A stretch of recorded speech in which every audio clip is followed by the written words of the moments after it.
પહેલાંનું છે constitution of India, people of India એટલે ભારત એક લોકતાંત્રિક દેશ છે જે આપણે આમ જનતાને સંપૂર્ણ અધિકાર છે. જે કોઈ પણ સરકાર હોય XYZ જ્યારે જ્યારે જુલ્મ કરે છે સત્તામાં, જ્યારે એને બહુ અભિમાન આવી જાય છે ને ત્યારે સત્તા હંમેશા એનું પરાજય થાય જ છે. કારણ કે જે આપણા ભારતની યુવા શક્તિ, જે યુવા ધન જે છે ને એ જ્યારે કોઈ પણ આંદોલન લઈ લો તમે, બરાબર, ત્યારે એનો હંમેશા વિજયી થાય જ છે. કારણ કે યુવા શક્તિ જ એક એવું શક્તિબળ છે જે ગમે તે હોય એને પણ હરાવી શકે છે. એટલે ખાસ કરીને યુવાનો કે તમે બોલો અને તમે તમારો પહેલાં અધિકાર જાણો, બરાબર. ગમે તે સરકાર હોય તમે તમારા અધિકાર વિશે તમે અવાજ ઉપાડો, બરાબર. જ્યારે તમે અવાજ ઉપાડશો ને ત્યારે આ જે કોઈ પણ સરકાર હોય ને ત્યારે એને છે ને અભિમાન એટલું બધું આવી જાય છે ને કે ભાઈ હવે અમે સર્વોપરી છીએ ને અમે વર્ષોના વર્ષો અમે જ રાજ કરશું. પણ એવું નથી ભાઈ, આ એક લોકતાંત્રિક દેશ છે, બરાબર.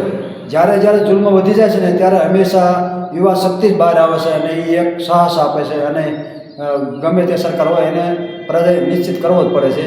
એટલે કહેવાનું કે કોઈ પણ જગ્યાએ ગમે તે જગ્યાએ ભાઈ ખોટું થતું હોય ને તો તમે અવાજ ઉપાડો. આપણું ભારતીય બંધારણ આપણને છે ને સ્વતંત્રનો અધિકાર આપે છે બોલવાનો, બરાબર. બોલવાનો, વિરોધ કરવાનો, પણ હિંસા નહીં કરવાની. શાંતિપ્રિય તમે જે કાંઈ તમારી માંગણી હોય ને ભાઈ એ તમે રજૂઆત કરી શકો છો, બરાબર. એક આ કોન્સ્ટિટ્યુશન અને જ્યારે સંઘર્ષનો જ્યારે વાત આવે ને ત્યારે હંમેશા બાબા સાહેબને યાદ કરવા જ પડે ને કરવા જ પડે ભાઈ. એમાં કોઈ બે મત નથી. કારણ કે બાબા સાહેબે એટલો સંઘર્ષ કર્યો છે ને કોઈ એની સીમા નથી ભાઈ, બરાબર. અને જ્યારે બે સત્તામાં જ્યારે એમને અભિમાન આવી જાય છે ને ત્યારે એને હંમેશા પરાજય થાય જ છે. એટલે સત્તામાં એને એમ જ થાય છે કે હવે અમે જ સર્વોપરી છીએ, અમે જ રાજ કરવાના છીએ ભારતમાં. એવું નથી ભાઈ. મોગલો, અંગ્રેજોએ 200 વર્ષ રાજ કરી આવી ગયા, મોગલોએ 300 વર્ષ રાજ કરી આવી ગયા, બરાબર. અને અત્યારમાં જે ભાજપ સરકાર જે તાનાશાહી વધી રહી છે દિવસે ને દિવસે અને અવારનવાર પેપર ફૂટતા રહે છે અને પણ સરકાર આમાં ધ્યાન દેતું નહોતું ને ત્યારે ભાઈ એનું આ પરાજય થયો છે. મેઇન વસ્તુ શું છે 2023, 24, 25 નીટના પેપર ફૂટે તો વિચાર તો કરો.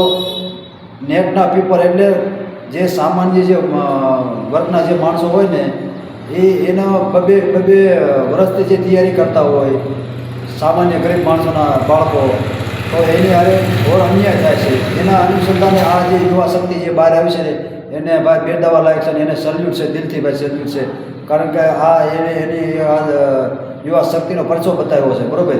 એટલે કોઈ પણ સરકાર આવે એટલે એને ખ્યાલ આવે કે ભાઈ જ્યારે આપણે જુલ્મ કરીએ છીએ ને ત્યારે હંમેશા આપણે પીછાહટ કરવી જ પડે છે. અને એમાં આ એક વિશ્વમાં જ્યારે પણ ભારતમાં જ્યારે પણ આનો ઇતિહાસ લખાશે ને ત્યારે હંમેશા આ એક સુવર્ણ અક્ષરમાં લખાઈ ગયું છે કે ભાઈ જ્યારે અને ઇન્ડિયામાં આ એક પહેલો એવો દાખલો છે જેને ચાલુ સરકારમાં શિક્ષણ મંત્રીએ રાજીનામું આપ્યું હોય ભાઈ, સમજાણું.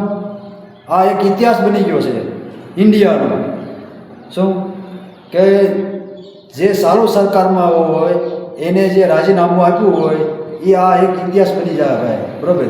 એટલે આ એક બિરદાવવા લાયક છે. સેલ્યુટ છે આ મહાન જવાનોને અને સેલ્યુટ છે આ યુવા શક્તિને ભાઈ.